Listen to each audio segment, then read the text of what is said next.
slide up on the left gives instructions for everyone if they want to get a Twitter account, if they want to sign up, because this is going to be a full participatory talk. So if you have a Twitter account, please sign on to Twitter, and you can ask your questions via Twitter. And if you don't have a Twitter account, we'll leave this slide up for a few more minutes, and you can get one very quickly. And if you need any help, raise your hand, and someone from the podium will help you.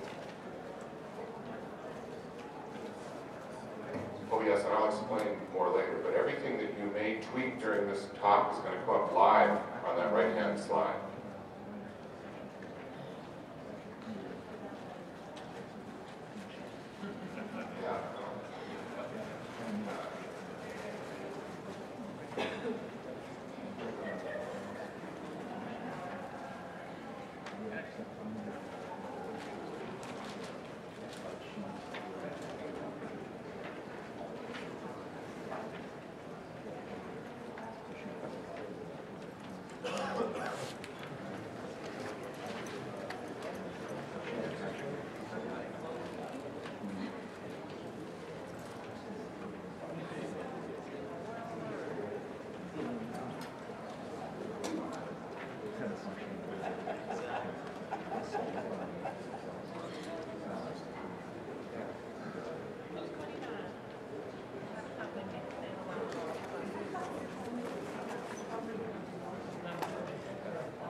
Yes, it's that one right. That one right there.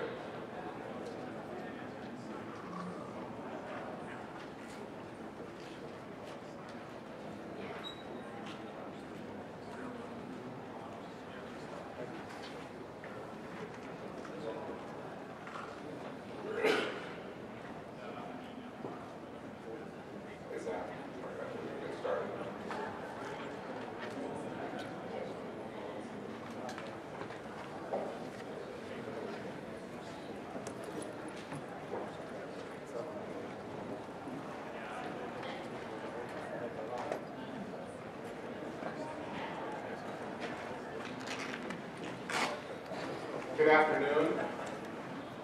Good afternoon. I would like to welcome all of you to panel discussion 233, to tweet or become extinct, why surgeons need to understand social networking. This panel discussion is also known as #ACS 2010. So if any of you have been following the Twitter feeds during the college, and that when that hash mark comes up, this is what they've been referring to. This panel has been sponsored by the CESTI committee of the college, and if you've been following the college on Twitter, you've noticed that their hashtag is ACSCC10. And either one of those, if you decide to send us any comments, if you put both of those hashtags into your tweet, they will show up for everyone who's at the meeting to see. My Twitter name or username is @ClickLab. So if you want to send me something directly, I'll see it that way. Now, this panel discussion has been in the planning stages for over 2 years, like everything at the college. And when Dr. Lynn and I first suggested that we have this panel discussion to our SESTI committee and then to the program committee, a lot of eyes rolled and we didn't get a lot of positive reception about it. But in the last 2 years, you can see this has become mainstream. And actually, it would be nice if you'd had this panel discussion a year ago to be more vibrant. But we're going to try to get everyone caught up. This panel discussion is for everyone to participate in, and as you'll see, we'd like everyone to do that. Now, this magazine cover was sent to me by one of the college staffers from the Department of Education at the college, or the Division of Education. And it came out last August, and as you can see, every medical organization now is dealing with social networking. When they go to meetings, when the surgeons and the doctors leave the meetings, when our patients come to see us, when they leave us, when their family members start thinking about us. So social networking is here to stay, and I think all of us, as responsible, safe surgeons, need to sort of understand what this is all about. Whether you participate or not is your choice.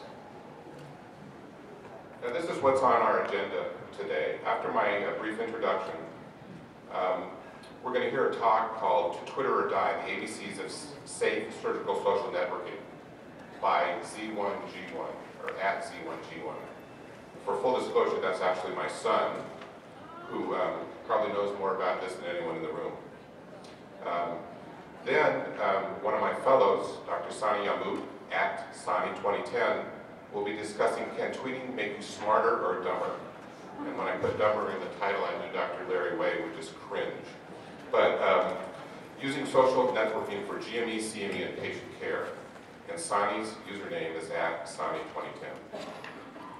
We are then incredibly fortunate to have Susanna Fox from the Pew Family Trust to speak to us about the e-patient. And her title is going to be "The e-patient is in: How Social Networking Can Make You a Better Surgeon." And I think this will be one of the talks that when you walk away from here, you're going to realize that social networking is something that our patients really want and something that can make our relations with our patients and their families better. Rebecca Monson is fortunate. She's going to give us sort of a legal opinion on this, so all of us can learn how to socially network safely and do that without fear of legal blowback. And then my co-moderator, Scott Lynn, has the challenge or fortunate experience of being able to put this all together and I think for the very first time at the college, monitor a Q&A done live on a Twitter feed. So we'll see how that works out. So yes, I'm asking all of you to please take out your mobile devices and tweet something to us. And the way you can start is by sending a message to @AmericanCallSurge, hello ACS, and include the hashtag ACS2010 with a hash sign in the front, and it'll go out to the world. Now, before we get started, I need to review with you exactly how one of these live Twitter meetings goes. A couple of the panelists up here participated in them, and there are great things about it, but there can also be some disastrous things about it.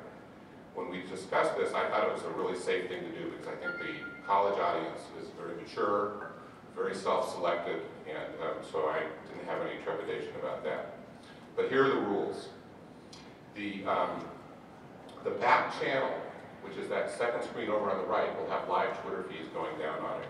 And so please, if you want to say something, you're more than welcome to. You can send it to #ACS2010, or you can send it to the Art of Eyes, which is A.J. Cohen up here is one of our panelists that was added to our discussion. He's from the Young Surgeons Association, and I asked him to get involved because if there's anyone in the college who knows about social networking, it should be our young surgeons. Please be courteous to the front channel speaker. That is the person standing at the podium, because we really, in this case, we can't see the audience, but we really can't see what's going on the far screen. Real-time tweets are encouraged, and for the first time, I will tell everyone in the room that multitasking is encouraged in this meeting. So please get out your mobile devices and start using them.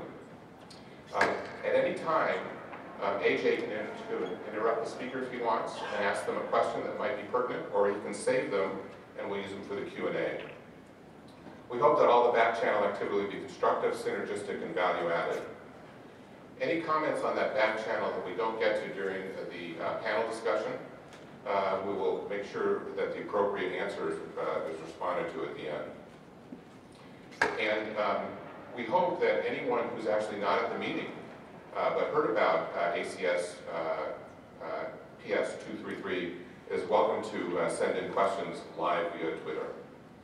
And I know I don't really have to say this, but if you have any different agenda than what we've talked about here, just please keep it to yourself.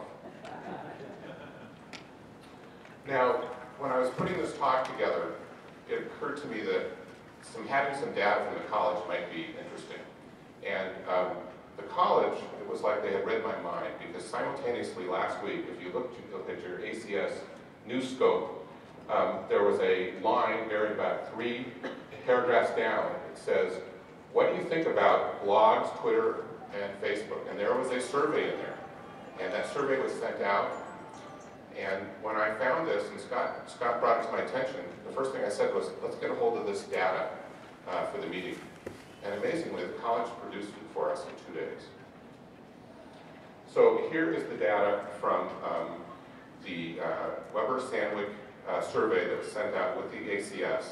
Now remember that the ACS has over 75,000 members, and as of last week, we had about 300 respondents to it. But I think it's very, very interesting. And if you look at the 5th column over, which says never, and you look at the various web interfaces, or excuse me, social networking interfaces, Twitter, Facebook, YouTube, Flickr, LinkedIn, and Sermo, there's various penetration by the college. But as you can see from this whole entire column, we have a lot of work to do. Now, how does this compare to the public? Well, compared to the public, the ACS, 20% of our members have ever used Twitter at all, Facebook at all, Twitter, and only 7% of the population. So, at least in this small survey, the college is looking enlightened. And when it comes to Facebook, 64% of our members have a Facebook account, compared to only 41% of the US population. Now this is where I think we have an area to really seize upon. The college, the members of the college have a lot of toys. And so if you look at the percent of our members that have mobile devices, it's over 80% of our members have smart mobile devices. And when you compare that to the US population, 70% of the college has it, only 35% of the American public. So if I were the college, I would say we have a lot of opportunity to seize upon that. And so the infrastructure is there. Now we just have to build the applications, and we'll get into that later. Now here's some sobering information. How many of our college members actually participate in some sort of online health blog? Only about 1/3 of the people responded that they'd ever do it, have ever done it. And 2/3 didn't. And as Susanna Fox will tell us, at least 60% of our patients will go to the internet to get healthcare information. And if you include their families, that number may be up to high as 80 to 90%. So our patients are coming with information, and we need to help provide it to them so they get the right information. And then the last part of the survey was, do the college members realize that the college itself has a lot of social media presence? And this was what was really sad. So just a very small percentage of all the college members realized that the college actually has a presence. And when you signed up at the registration desk this week, I don't know if you noticed, but you all got a little bookmark. And that bookmark had all of the college's URLs for their websites on it. And I hope you didn't throw it away. And when you go home, go back to your computer and log on and bookmark each one of those, because I think you'll find that there's a lot of good content on all those sites.